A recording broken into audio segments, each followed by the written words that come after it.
Volem començar amb una mica la valoració, no? Després de 8 anys, incloent el cònsol major d'Andorra la Vella, com ha estat aquesta experiència del primer any en l'oposició? Bé, doncs ha estat una novetat perquè no estàvem acostumats a estar a la minoria, sempre durant 2 mandats consecutius hem estat a la majoria i per tant també ha sigut un aprenentatge per part nostra d'estar a l'oposició. Durant aquest any hem volgut assessorar o criticar de forma constructiva a la majoria actual en aquestes coses que nosaltres hem vist que no anaven bé o que es podien fer millor. Podríem dir que és un balanç justet.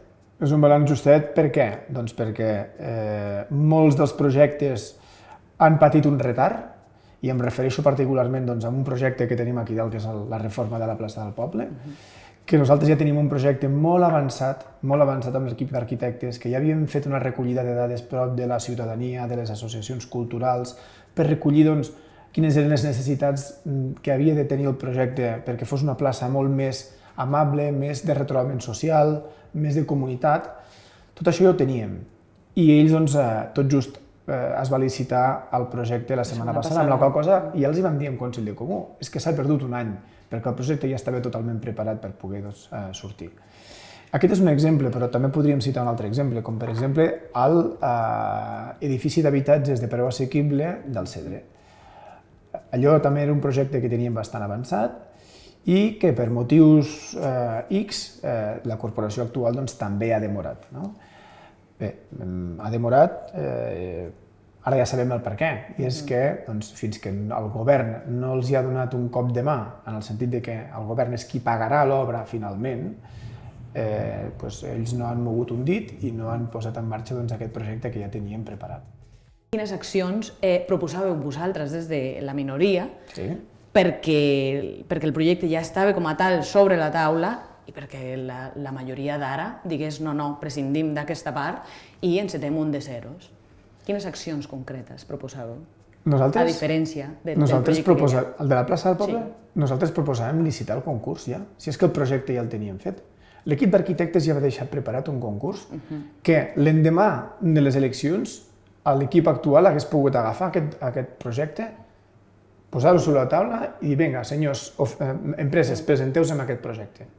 Això, si s'hagués fet d'aquesta forma, al març, més o menys, s'hagués pogut adjudicar, març-abril s'hagués pogut adjudicar el projecte i ara potser ja tindríem la plaça del Poble acabada. Consideres que el projecte que s'ha licitat ara mateix s'allunya totalment de l'objectiu que teníeu vosaltres? Gens ni mica, és una còpia, és una fotocòpia. Allà on hi havia un arbre aquí, ara el posem aquí. Allà on hi havia, m'ho invento, un banc aquí, el posem aquí. I allà on hi havia una paperera aquí, doncs la posem allà. O sigui, el projecte no dista res amb el que vam deixar preparat nosaltres. Per això dic que s'ha perdut un any. Bé, ara en termes dels pisos del Cedre, en principi totes les propostes van per augmentar l'oferta d'habitatge. Dius que en un any no s'ha fet res. Lluny de parcialitzar, les solucions evidentment s'estan endarrerint molt més del que tothom es pensava. Des de la vostra formació, quines eren les accions que proposàveu per tal d'augmentar l'oferta de pisos? Bé, nosaltres ja en el nostre programa plantejàvem tres accions o tres palanques per accelerar aquest procés de fer aflorar pisos de lloguer assequible al mercat. Primer era construir nosaltres mateixos un edifici de pisos de lloguer assequible. Després era posar en marxa una sèrie d'ajuts a l'emancipació. I tercer era col·laborar amb govern per poder cedir més terrenos a govern i que govern ens construís més edificis d'habitatge. Una mica en paral·lel, ells ara em consta que han fet una línia d'ajuts que, si no vaig errat, encara no han tingut cap sol·licitud, és a dir, no hi ha cap ciutadà d'Andorra la Vella que hagi demanat un ajut, no sé per què, no sé si és perquè no s'ha publicitat, perquè si és que no s'ha donat a conèixer, no sé. Nosaltres sí que ho haguéssim fet. Després, en quant a la construcció dels pisos de lloguer assequible, han promogut un concurs de col·laboració público-privada, que això també ho haguéssim fet nosaltres, però potser una mica més ràpid, i després el que dèiem, de la col·laboració aquesta amb govern, o sigui, l'edifici del Cedre, que haguéssim pogut impulsar ells sols, des del comú, però que finalment han ajudat a aquesta empenta per part del govern. Mira, tot just la setmana passada, amb una comissió d'habitatge, amb aquests habitatges que es van aprovar fa un mes i pico, que eren ajuts a l'emancipació, ajuts per l'habitatge, ajuts per les hipoteques. Vostès en saben alguna cosa d'aquesta bateria d'ajuts? Veritat que no en saben res? Doncs la majoria de la ciutadania d'Andorra la Vella tampoc en sap. I és aquest el motiu pel qual encara el Comú no ha rebut cap sol·licitud. Perquè falta comunicació. Jo mateix a l'última comissió els vaig suggerir de fer un punt al Departament de Tràmits, una finestreta única dedicada als ajuts a l'habitatge. Doncs, no sé, senzillament penjant d'un fil una espècie de logotip d'una casa, de color vistós, perquè la gent, quan passés pel Comú i pel Departament de Tràmits, alguna cosa vistosa que identifiqués de forma clara que allà s'estan donant ajuts per l'habitatge. Falten aquestes accions comunicatives que tinguin una mica més d'impacte. Abans feies referència al Consell del Comú de la setmana passada. Sí. No podem deixar-ho passar amb una mica la polseguera, que s'ha tret després de... Sí, s'ha generat. Vas qualificar l'actuació de González com a autoritària i agressiva. Sí. Pots argumentar aquesta afirmació? Sí, puc explicar el que va passar. El que va passar és que un cop vam acabar el Consell de Comú, que tenia 11 punts, els quals van votar a favor a tots ells, i això és important, van votar a favor a tots ells, doncs al finalitzar aquest Consell de Comú, el cònsol González va promoure un tom de taula dels seus consellers, un tom de taula que no estava planificat en l'ordre del dia, per tant no estava consensuat, i que venia a explicar què havia fet cada conseller durant tot aquest any. I això no es fa. Si això es vol fer, hi ha 3 formes de fer-ho.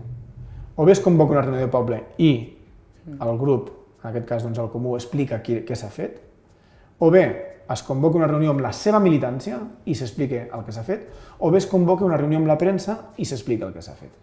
Aquests són els 3 canals que algú amb experiència, que un cònsol amb experiència hagués fet i hagués fet bé. Utilitzar el Consell de Comú per fer un míting polític no em sembla gens adequat, no és un canal gens adequat. Però és que, a més, si demanem la paraula des de la minoria i se'ns la nega per 2 cops, per duplicat, perquè la vam demanar 2 cops i amb 2 cops ens van fer callar, això és una manca de correcció política, és una línia vermella que s'ha traspassat de cara a la privació de la llibertat d'expressió i d'una participació democràtica en una institució com és el Consell de Comú. I és una falta greu, per no dir molt greu. Has expressat preocupació per la manca de transparència de l'entitat com a tal. Quins aspectes específics consideres que no s'estan gestionant d'una manera adient?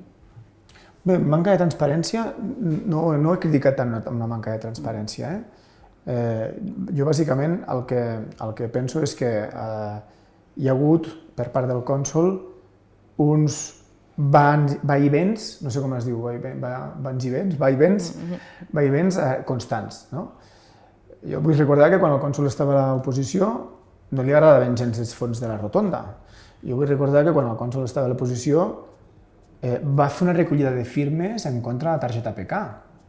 Jo vull recordar que el cònsol també estava en contra d'alguns esdeveniments que planificàvem des d'aquí, des del centre de congressos. I ara tot li sembla bé.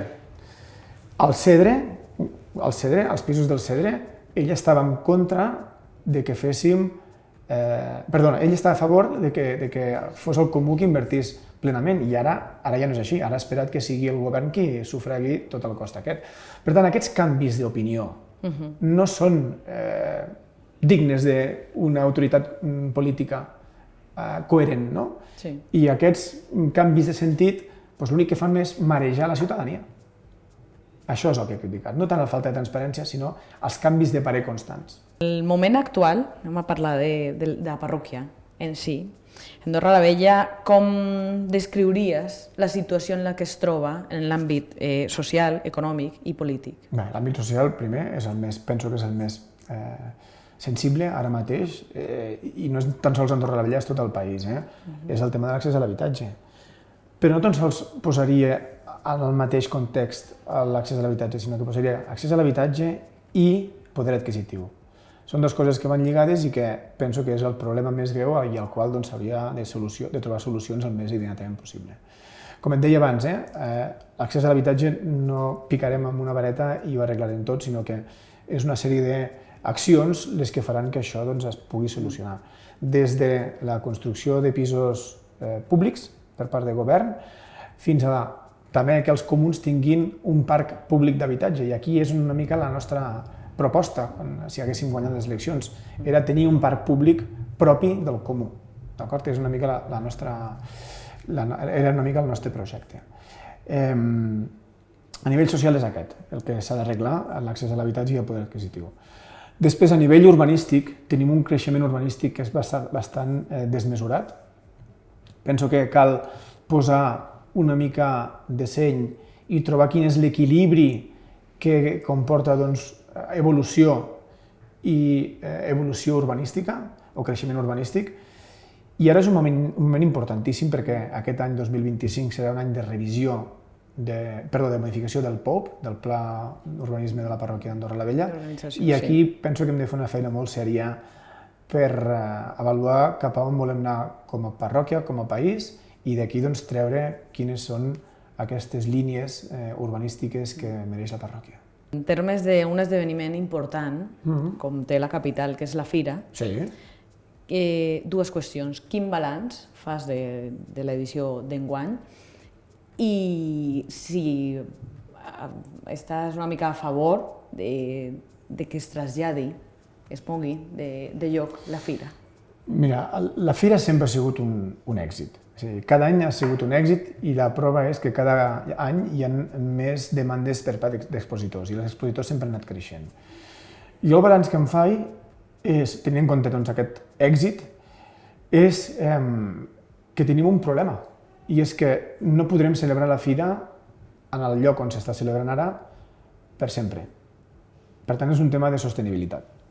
Llavors, per què dic això? Perquè això és una parcel·la privada on s'està celebrant la Fira i el dia que el propietari d'aquesta parcel·la vulgui edificar o ja no ens la deixi llogar més, tenim un problema perquè no tenim llocs per celebrar la Fira d'Andorra la Vella.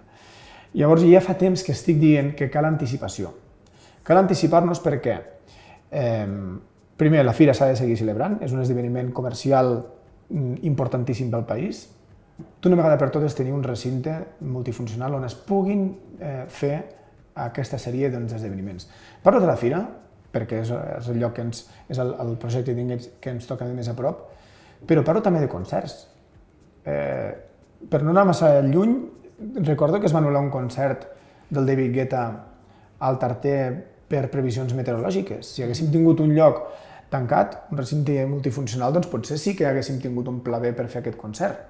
Però també parlo del trial indoor que es fa aquí i que anem fent malabarismes amb la pista de bàsquet. Volem seguir celebrant aquests esdeveniments. Per tant, hem de fer un exercici tots plegats, un exercici madur i trobar finalment quin és el lloc per fer aquest recinte multifuncional. Quin seria el punt nucli de conveniència que trobareu o que pugueu trobar per tal que tots diguin d'acord, sí, anem a treballar en un multifuncional? A veure, el primer és que tothom entengui que en aquest país està molt bé fer les coses a exteriors, però és un país on canvia molt ràpidament la previsió meteorològica. I torno a l'exemple aquest del Mountain Music, no, el Mountain Music no, es deia, el David Guetta, d'acord? Sí. Però és que el Mountain Music, ara m'estic recordant també es van anul·lar alguns concerts. El Classicant, és que el Classicant també que celebra el juny, que és una època també on en teoria fa més bo, doncs també fa molt fred o ha nevat o ha plogut. Vull dir que estem una mica exposats amb aquesta meteorologia.